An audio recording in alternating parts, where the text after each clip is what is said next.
everybody out there in the electronic universe. My name's Jeff Capodanno, and I appreciate you all for clicking your little play button and hearing my maiden voyage into the world of podcasting. It's either going to be fly or crash, so let's hope for the former, not the latter. But if it does crashes, it'll be funny, and you'll be able to laugh at my misery. And joining me today on this voyage is I guess I can call him my co-pilot, very, very special friend, someone I met a while ago through the blogger world. You guys may know him as the mastermind behind the Strange Kids Club. He also is a contributor for the Fuel Your Illustrations, none other than Ron Scott, the Strange Kid. Hey, Ron, how are you doing? Hey, I'm doing pretty good, Jeff. Alrighty. Hey, thanks again, man, for coming in here to be on here for the first time and kind of seeing me through this thing and help me keep the plane afloat.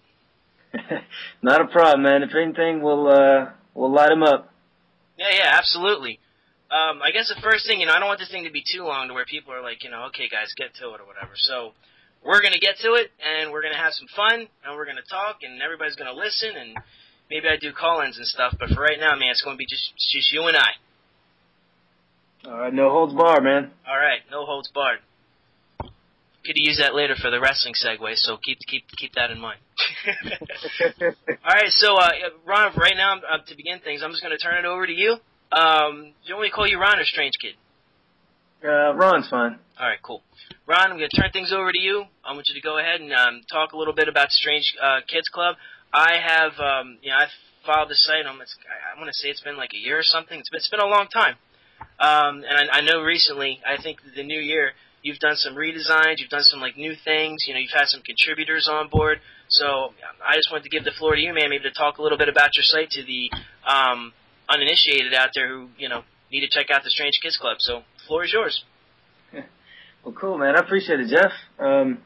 Basically, Strange Kids Club started back in 2008, 2009.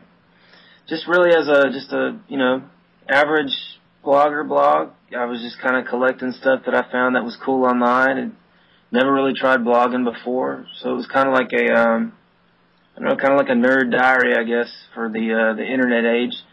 And once people started, leaving comments, and I got a couple hits on the blog, and I started actually doing some research, I got really excited about it. I got to thinking about how, what an awesome way it is to connect with other strange kids, other geeks, nerds, whatever you want to call them. I like to call them strange kids. And, just geek out over, video games, movies, whatever have you, comic books, whatever people are into. And so as that kind of evolved, I did a really jam-up design for the blogger account, and it just kept growing and growing, and it just kind of blew me away how interested people were in it. So probably about Christmas time last year, I took for me at least, a big step and got itself its own web address and got a WordPress account and decided to give that a shot. And we've kind of been taking off from there, man. We've got our first comic book anthology that what we've done there is we're kind of gathering all the talent from some of the interviews that I've done before from different artists and getting that all into one book and seeing how that's going to work. It's I keep interviewing these people. That's kind of the crux of when I went from becoming just a regular blogger to actually becoming the clubhouse, if you will, was when I started doing interviews, and that kind of set us off from just your ordinary blog. And I figured it was, it's such a shame just to leave it at an interview and say, great to have you on, it's been a blast, and next, let's move on. So with the anthology, we get to come back and revisit all these artists and get their take on Strange Kid, and it'll be an interesting experiment. I'm excited to see where things are going to go, and we're working on some animated things, some claymation hopefully this year, and possibly even some 2D animation. So it's a beast of its own, man, and we've got new writers guest writers that come on and geek out now, and it's nice for other people to be able to share their stories in the clubhouse, and I hope that trend continues. I'm very excited about that. So So that's the gist of it. We're definitely working towards a web series. I want to use the puppet more.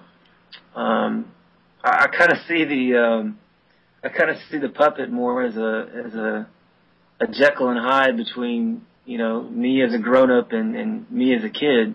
It's kind of like my second persona.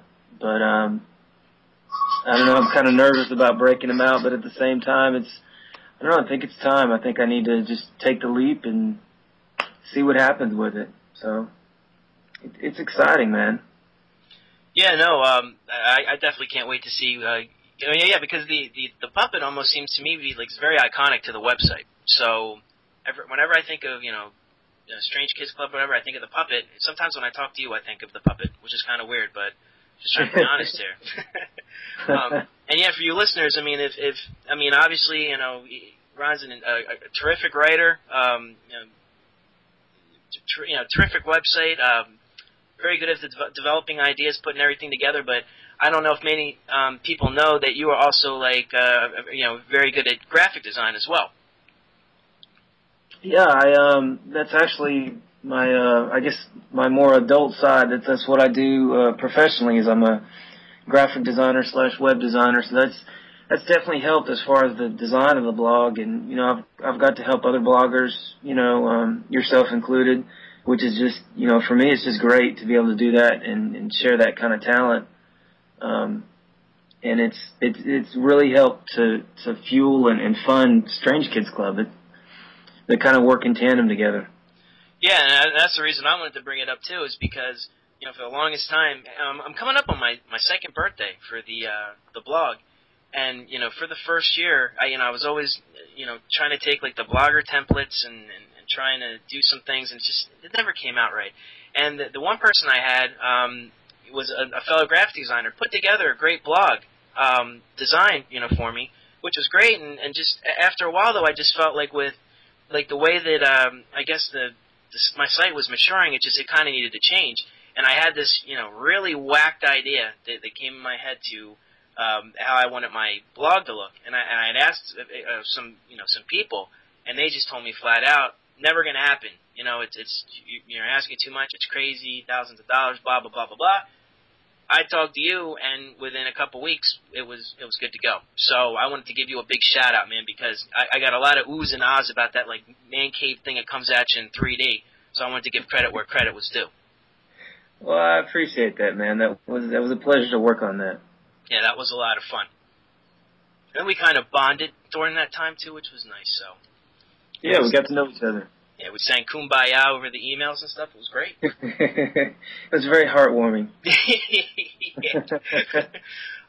Well, another thing that people might not know about you as well, Ron, and maybe me as well, you and I are both part of I don't know if we've ever come up with a name for it, but I guess right now we're calling it the network of some people that are getting some independent filmmakers to send them to us their screeners, full-length films, short films. We're all kind of, exchanging them amongst each other, trying to help these guys get the word out.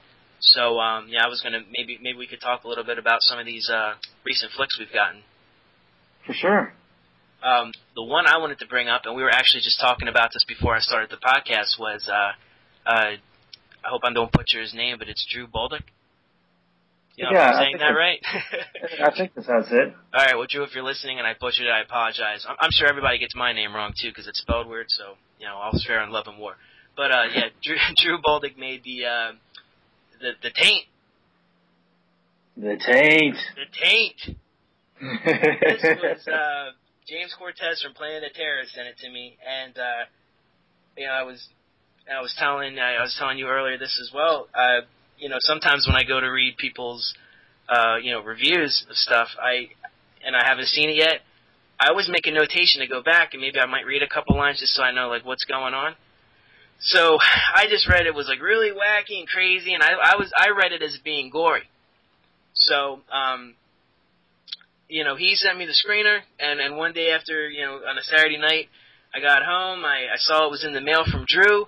I was like, okay, this is great, and, the wife and I, Mrs. Man Cave, as I'll call her on here, wanted to watch, we watch horror movies and stuff all the time, and she's always a trooper, but I think my threshold is a little bit stronger than hers, I mean, not for gore, but just for what the Taint is. So, we sat down and we popped in the Taint, and then the next thing you see is, or if I remember correctly, the first, minute or so is, a tit montage. If I can say that, no offense to the women listeners out there, but it's basically, close-up shots of boobs, right? Yeah, that's about it. Again, not offending my wife. I think the next scene of the guy that was crapping himself and the penis that was shooting some kind of weird discharge, I think that was at the point she kind of looked over at me and said, "You tricked me. What is this weird stuff we're watching?"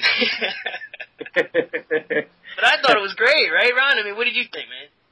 Oh man, I loved it, and I saw that, and I got a chance to see a Serbian film in the same weekend, which I don't recommend to anybody as far as pairing those up, but I just want to say, for anybody who thinks that a Serbian film is controversial and disgusting, they need to check out The Taint. And they will not only love it, but they will just laugh their ass off. Yeah. Because that's the way it's geared, man. Yeah, I mean, it might seem like it's very, chauvinistic, and I know maybe, some females might, I guess, take it the wrong way, but I mean, this is total just wacky spoof, kind of just out there. I don't even know how to describe it. I mean, to me, and I know many of my peers as well have compared it to an old school trauma film. Oh, all the way, man. I mean, just from what Drew did with, just the way it's shot to the acting to the music, it's just, I think if some of those elements or any of those elements didn't work as well as they do, then it would just be just a flat-out disgusting flick. But the fact that they do work together and that you can laugh at it, it's brilliant, man. It just works so well. Yeah. I mean, I don't want to give away any kind of major spoilers for people that haven't seen it. I do believe now it's available for sale. And I mean, like I said, you gotta have a good sense of humor. You gotta you gotta not be grossed out, and you have to kind of appreciate those USA Up All Night trauma, or USA Up All Night on steroids kind of trauma-ishy kind of flicks, and you'll totally dig it. I mean, I tell everybody about this film, I don't know what it was, but it struck a chord with me, and every time when we talk about screeners that have come in, all of a sudden the first thing I want to talk about is The Taint. The movie, not the real Taint. Yeah. Just want to clarify that. If anybody's a fan of Robert Crumb, I mean, it's right up that alley. Yeah. And I mean, there's just so many elements. I mean, there's you've got these 80s kind of flashbacks that are put in the middle of it, and these scenes that really go nowhere or add nothing to the story, but damn, are they entertaining. It's just visual eye candy, and it works so well. I know there has to be a deeper meaning to it, but visually it's just so stunning that, I mean, it works just like that, just if you were to take it just to watch it. Yeah, I know this is going to sound weird too, but I guess it's the production company, their little intro before the film starts was incredible. I don't even know if you know what I'm talking about. I put a shot of it up on my blog because I was so taken back by it. That was complete 80s. All they were missing was the unicorns coming through the street, I swear. Light bolts and the 80s Metallica kind of Master of Puppets font. It was perfect. Yeah, that was definitely a good one.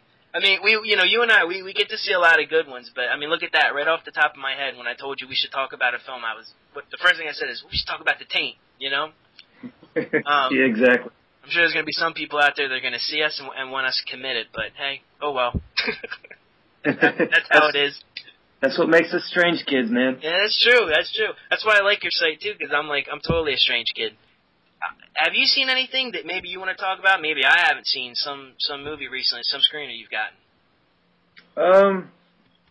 I haven't received a lot of screeners lately. I've been watching, trying to think. Got a screener of Black Death recently. It was a pretty good film. That was one of Magnolia Pictures' latest releases. They're the same ones that have been doing Hold the Shotgun, which I'm looking forward to that. Heavy Times was another one that I saw. I think you saw it as well, right? Yes, I did. Yes, I did. It was yeah, Heavy Times. I guess we can talk about that one. It's not a horror film by any means. I mean, it's a comedy. It's a road trippy kind of comedy. You and I had an offline discussion about it. I think I liked it a lot more than you did. But why don't you tell me, or how about this? I'll introduce the film, and then you can. It's basically about three friends, and who are complete losers. One of the friends goes to visit his sister and meet her husband.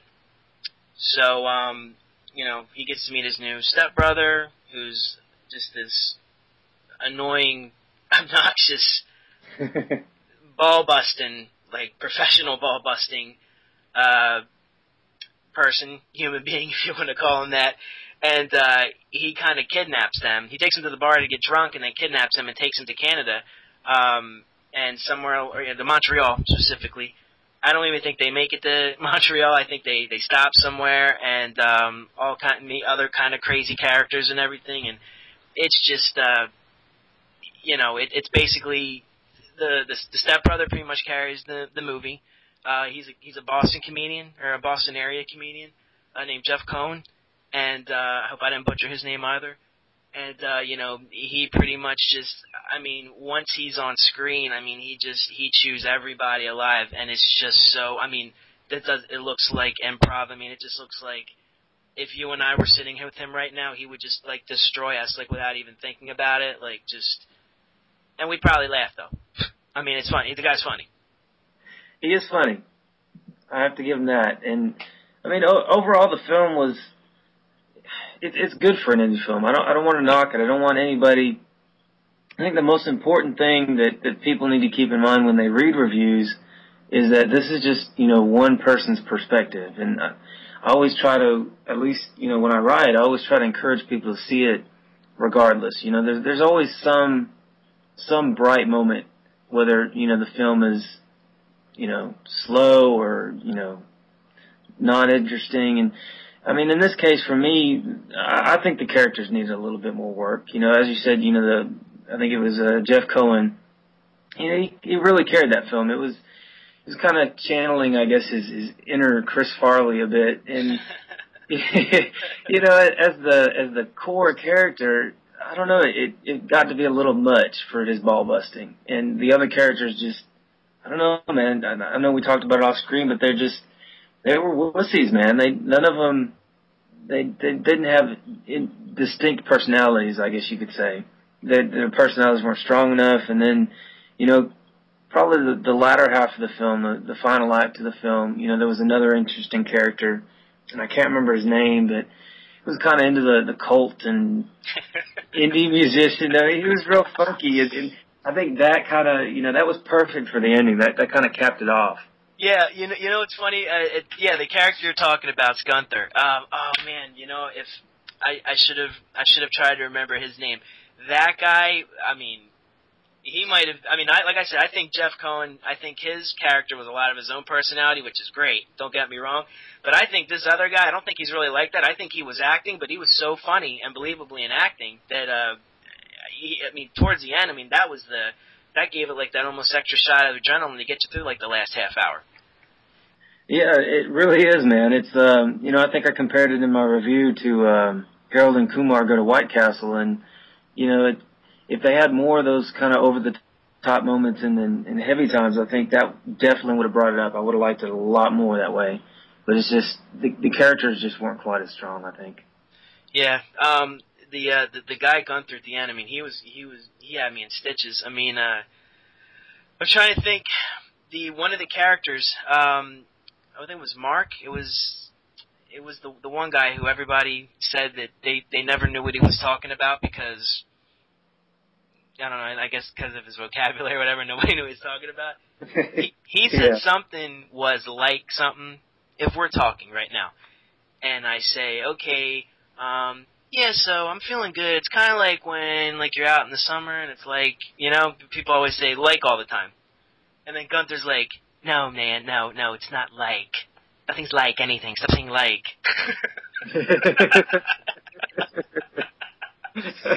Then all of a sudden he put on the cape and he was talking to the skull, and there was the sacrifice. I mean, it's trust me, I'm not even giving away half the movie. I mean, I'm just talking about some good stuff. I liked it. I think the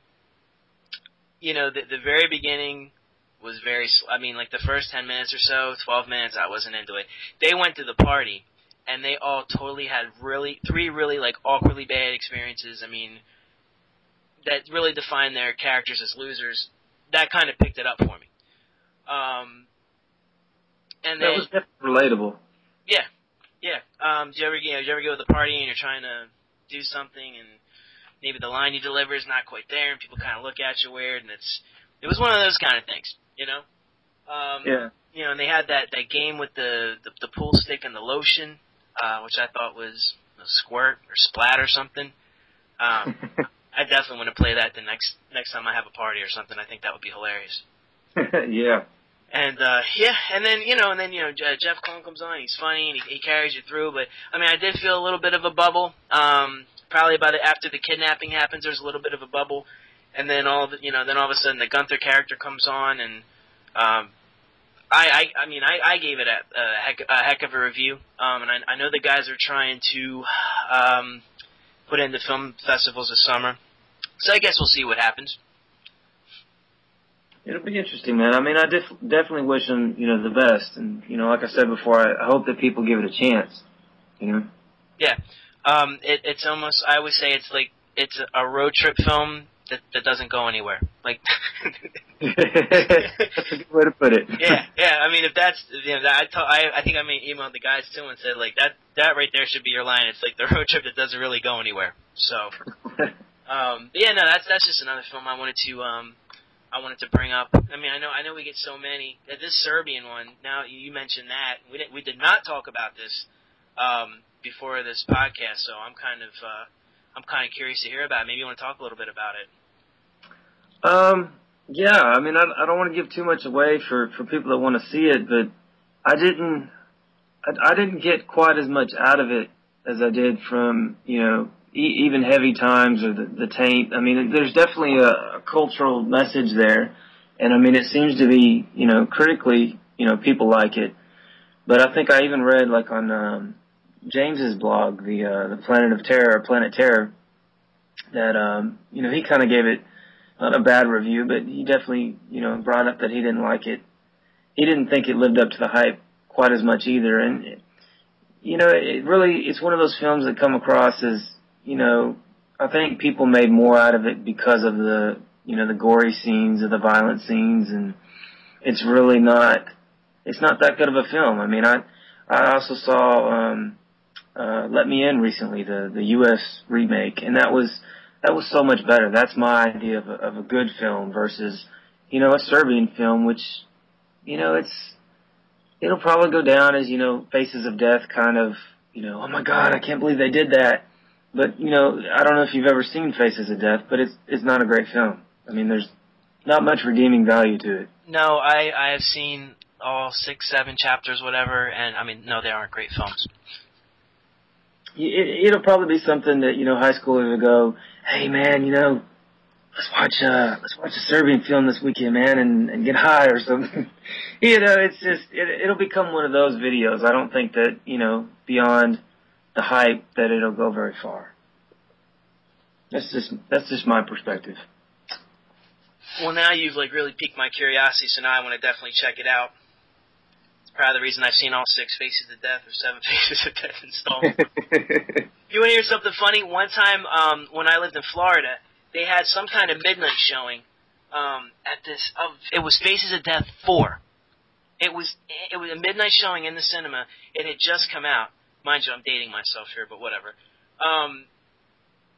They released it at this upscale theater in South Florida.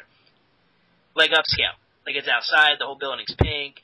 There's all kinds of high-end stores at this place. So me and a couple of my friends that went to high school were into horror films. We went and saw it. There was some stuff, obviously, that stuff's fake. I mean, yeah. It's obvious. People were throwing up, getting crazy. I mean, literally, we walked outside after the film, and there was like 2 huge puddles, like on the way to the escalator to go down in the theater still. Vomit everywhere. Disgusting. Oh, nasty. No. I mean, that's happened to me, like when I've drank too much Jack Daniels, but that's a whole physical procedure, you know. So how'd you get the Jack Daniels in the theater?